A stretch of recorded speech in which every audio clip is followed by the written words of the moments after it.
लाठीमारानंतरही आंदोलनाच्या स्थळी गर्दी वाढली। दुसऱ्या दिवशी देखील आंदोलक जंतर मंतरवर एकवटले। सीजेपी मंत्री धर्मेंद्र प्रधानांच्या राजीनाम्यावर ठाम।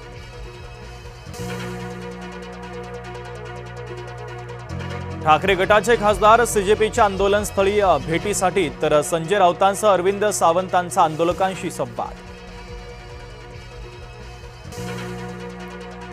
केंद्रीय आरोग्य मंत्री जे पी नड्डा यांच्याकडून जखमी आंदोलकांची भेट। आरएमएल रुग्णालयातील डॉक्टरांशी संवाद, जखमींच्या प्रकृतीची विचारपूस।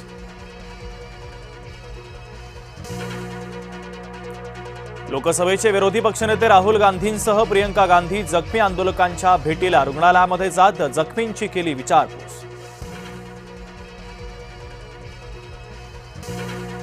आधी दिल्ली पोलिसांनी हल्ला केला, अभिजित दिपके यांचा आरोप, तर मुलींनाही अमानुषपणे मारहाण केल्याचा दावा।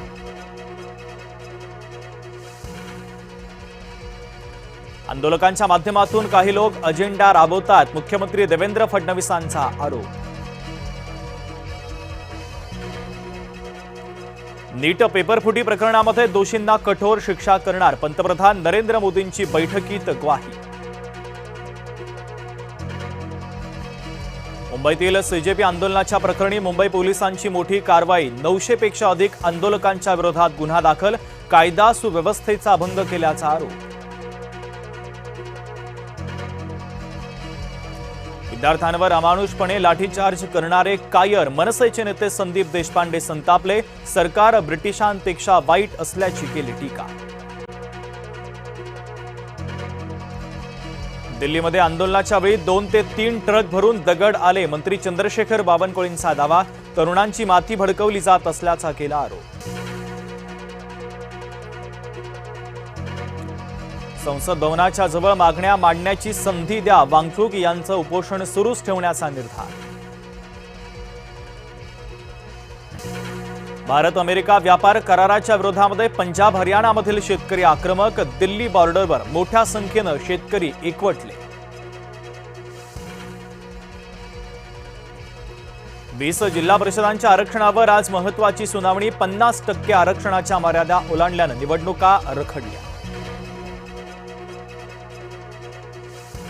सोनम डोंगरे मृत्यू प्रकरणाचा चौकशी अहवाल अखेर समोर, नवी मुंबई महानगरपालिकेच्या डॉक्टरांना क्लीन चिट, ॲलर्जी आणि उलटीमुळे मृत्यू झाल्याचं निष्पन्न।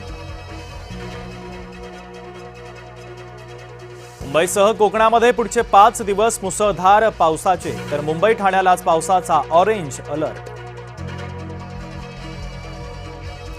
पुण्यामध्ये पावसामुळे भाजीपाल्याचे दर घसरले, कोथिंबीर, मेथी, पालक, कांदापातीच्या दरामध्ये 20% घट।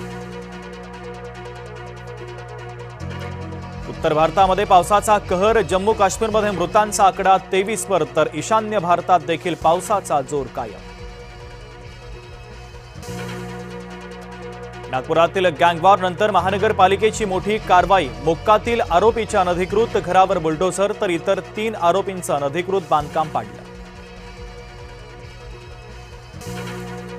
लोकलच्या दारामध्ये लटकून महिलेचा प्रवास, दिवा ते सीएसएमटी लोकलमधील धक्कादायक व्हिडिओ व्हायरल, प्रवाशांच्या सुरक्षेचा मुद्दा पुन्हा एकदा ऐरणीवर। 11वीचे 2 लाख विद्यार्थी प्रवेशापासून वंचित, राज्यात आतापर्यंत 12 लाखापेक्षा जास्त विद्यार्थ्यांचा प्रवेश निश्चित। गणेशोत्सवासाठी रेल्वे गाड्यांचं तिकीट मिळेना, आरक्षण सुरू होताच काही मिनिटात संपलं, तर प्रतीक्षा यादी देखील फुलली।